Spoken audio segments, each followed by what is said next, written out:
एक लड़की की शादी तो होती है, शादी के बाद अपने पति के साथ ससुराल भी जाती है। ससुराल में अपने पूरे ससुराल के जितने भी लोग होते हैं उनके साथ में बड़े खुशहाल तरीके से समय भी गुजारती है। कुछ दिन जब समय गुजर जाता है, एक दिन अपने पति से कहती है कि मुझे कुछ दिनों के लिए अपने मायके जाना है। जब लड़की इस तरह की बातें अपने पति से कहती है तो उसका पति भी उसकी बात तुरंत मान लेता है और तुरंत ही एक दिन अपनी पत्नी को लेकर के उसके मायके पहुंचा जाता है। लड़की जब अपने घर आ जाती है, जब कुछ दिन का समय गुजर जाता है, फिर से अपने पति को फ़ोन करती है और कहती है कि मुझे वापस आपके पास आना है। इस पे उसका पति जवाब देता है कि तुम्हें वापस यहाँ नहीं आना है, बल्कि हमेशा के लिए वहीं पे रहना है।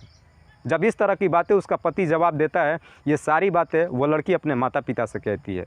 इस पे उसके माता पिता तुरंत ही अपने दामाद के पास फ़ोन करते हैं और पूछते हैं कि आखिरकार वो हमारी बच्ची को यहाँ से क्यों नहीं लेकर के जा रहा है।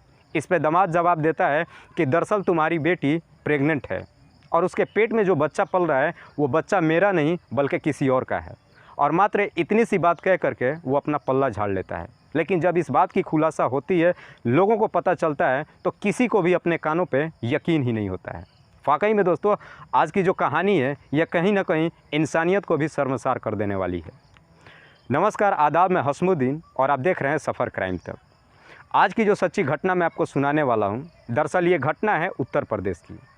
उत्तर प्रदेश का एक ज़िला पड़ता है कानपुर और इसी कानपुर का एक थाना पड़ता है शिवराजपुर। शिवराजपुर इलाके का ही रहने वाला सूरज सिंह, जिसकी उम्र है लगभग 25 साल। सूरज सिंह जो कि अपने गांव के ही नहीं बल्कि एरिया का काफ़ी दबंग व्यक्ति था। एक दिन सूरज सिंह अपने ही गांव के एक लड़की के घर में ज़बरदस्ती घुस करके और उस लड़की के साथ में दुष्कर्म कर देता है और उसके बाद बड़े आसानी से अपने घर वापस भी आ जाता है। लेकिन उसी रात वो लड़की अपने माता पिता से ये सारी बात बताती है। जिस लड़की का दुष्कर्म करके आता है सूरज सिंह, उस लड़की का नाम होता है सुनीता सिंह, जिसकी उम्र है लगभग 19 साल। जब सुनीता सिंह ये सारी बातें अपने माता पिता को बताती है तो उसके माता पिता काफ़ी गुस्से में आ जाते हैं और तुरंत ही अपनी बच्ची को लेकर के थाने जाने की तैयारी कर देते हैं। लेकिन सूरज सिंह को जैसे ही पता चलता है कि वो लोग मेरे खिलाफ़ में एफआईआर करने वाले हैं, सूरज सिंह फिर से उस लड़की के घर पे जाता है और उसके पूरे घर परिवार वालों को धमकी देता है और कहता है कि अगर मेरे खिलाफ़ में किसी ने भी एफआईआर दर्ज कराया तो तुम्हारे पूरे ख़ानदान को मैं हमेशा हमेशा के लिए इस दुनिया से हटा दूँगा। लेकिन इसके बावजूद भी सुनीता सिंह के घर के परिवार वाले सूरज सिंह की धमकियों से नहीं डरते हैं और वो एफआईआर करने की जिद पे उतर जाते हैं। फिर सूरज सिंह को भी लगता है कि शायद ये हमारे धमकियों से डरने वाले नहीं हैं। इस बात पे सूरज सिंह अब एक षड्यंत्र बनाता है और इसी षड्यंत्र के तहत एक दिन सूरज सिंह अपनी माँ को लेकर के सुनीता सिंह के घर पे पहुंच जाता है और कहता है कि जो मैंने सुनीता सिंह के साथ में गलत कृत्य किया है, मैं इससे अब शादी करूँगा। जब शादी की बात प्रपोजल सूरज सिंह सुनीता के घर परिवार वालों के सामने रखता है तो सुनीता के घर परिवार वाले भी इस बात से एग्री हो जाते हैं। लेकिन सूरज सिंह कहता है कि शादी अगर करूंगा तो मैं यूं ही नहीं करूंगा बल्कि बड़े धूमधाम से करूंगा और धूमधाम से शादी करने के लिए कुछ समय चाहिए होगा।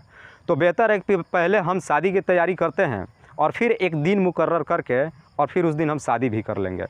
सुनीता के घर परिवार वाले भी उस सूरज सिंह की बात मान लेते हैं और लगभग समय गुजरने लगता है। 2 महीने का जब समय गुजरता है तो पता चलता है कि सुनीता सिंह प्रेग्नेंट हो चुकी है। जब सुनीता सिंह के घर परिवार वालों को पता चलता है कि उनकी बच्ची प्रेग्नेंट हो चुकी है, अब वो सूरज सिंह के ऊपर दबाव देना शुरू करते हैं कि जल्द से जल्द शादी का दिन रखा जाए और इस शादी को किया जाए। लेकिन जब सूरज सिंह को पता चलता है कि सुनीता सिंह प्रेग्नेंट हो चुकी है, वो सामने से आकर के जवाब देता है कि मैं तुम्हारी बच्ची से सुनीता सिंह से अब शादी ही नहीं करूँगा और साथ ही साथ धमकी देता है कि अब अगर तुम लोगों ने जा कर के मेरे खिलाफ़ में एफआईआर किया तो जो मैंने कहा था वो बिल्कुल हकीकत में कर दूंगा, इसे धमकी मत समझना। जब इस तरह की बातें सूरज सिंह कहता है तो सुनीता के घर परिवार वाले भी अब सोच में पड़ जाते हैं कि सूरज सिंह अब उनकी बच्ची से शादी तो करेगा नहीं, अब उनकी बच्ची का हाल क्या होगा। तुरंत ही सुनीता के माता पिता एक दूसरे लड़के की तलाशी करना शुरू करते हैं और तुरंत ही कानपुर के ही कन्नौज में जा करके एक लड़के को देख करके और सुनीता सिंह की तुरंत ही शादी कर देते हैं। शादी के बाद तुरंत सुनीता भी अपने पति के साथ ससुराल चले जाती है और बड़े बेहतर तरीके से अपना समय भी गुजारती है। कुछ दिन का जब समय बीत जाता है तो एक दिन सुनीता अपने पति से कहती है कि मुझे वापस घर जाना है। उसका पति भी वापस घर पहुंचा जाता है। लेकिन सुनीता जब अपने घर आती है तो इस बात की खबर फिर से सूरज को पता चल जाती है। जब सूरज को पता चलती है वो फिर से सुनीता से जा कर के मुलाकात करता है और कहता है कि अब तो तुम्हारी शादी हो चुकी है, जैसा मैंने कृत्य तुम्हारे साथ किया था वैसे ही फिर से तुम्हारे साथ करना चाहता हूँ, लेकिन इस बार ज़ोर ज़बरदस्ती से नहीं। अब मेरी बात आराम से मान जाओ।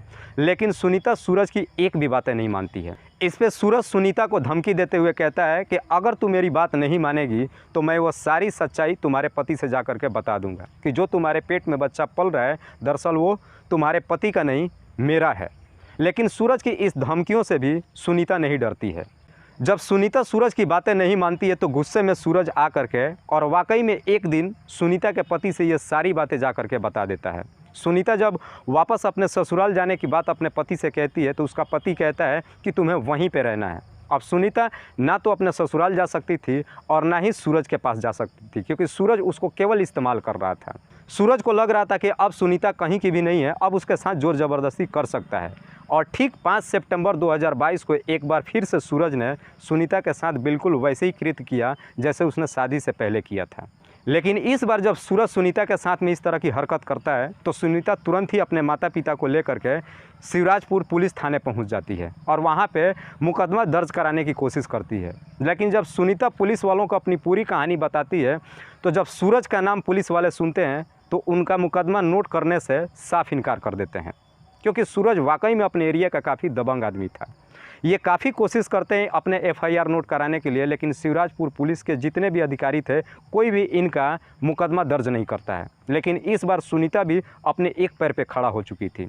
वो अपने माता पिता को लेकर के सीनियर अधिकारी के पास पहुंचती है और जा कर के अपनी पूरी कहानी बताती है। जब सीनियर अधिकारी इस तरह की सारी बातें सुनते हैं तब जा कर के कहीं शिवराजपुर की पुलिस चौकी 8 अक्टूबर को इनका मुकदमा दर्ज करती है।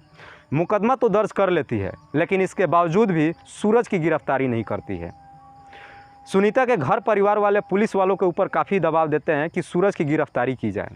जब सुनीता के घर परिवार वाले पुलिस के ऊपर दबाव देना शुरू करते हैं तो पुलिस एक जवाब देती है कि तुम्हारी बच्ची शादीशुदा है, उसके पेट में जो बच्चा पल रहा है अभी हम इस बात से बिल्कुल कंफर्म नहीं है कि वो बच्चा सूरज का है या फिर उसके पति का है। जब तक इसका डीएनए हम टेस्ट नहीं करा लेते हैं तब तक हम सूरज की गिरफ्तारी नहीं करेंगे। हमने अदालत में अपील कर दिया है, लेकिन जब तक डीएनए टेस्ट नहीं होगा तब तक सूरज पे ऊपर कोई कार्रवाई नहीं होगी। इधर सूरज भी सुनीता के घर परिवार वालों को अलग से धमकी दे रहा है कि अगर तुम लोगों ने वो मुकदमा वापस नहीं लिया तो मैं तुम्हारे पूरे परिवार को तहस नहस करके रख दूँगा।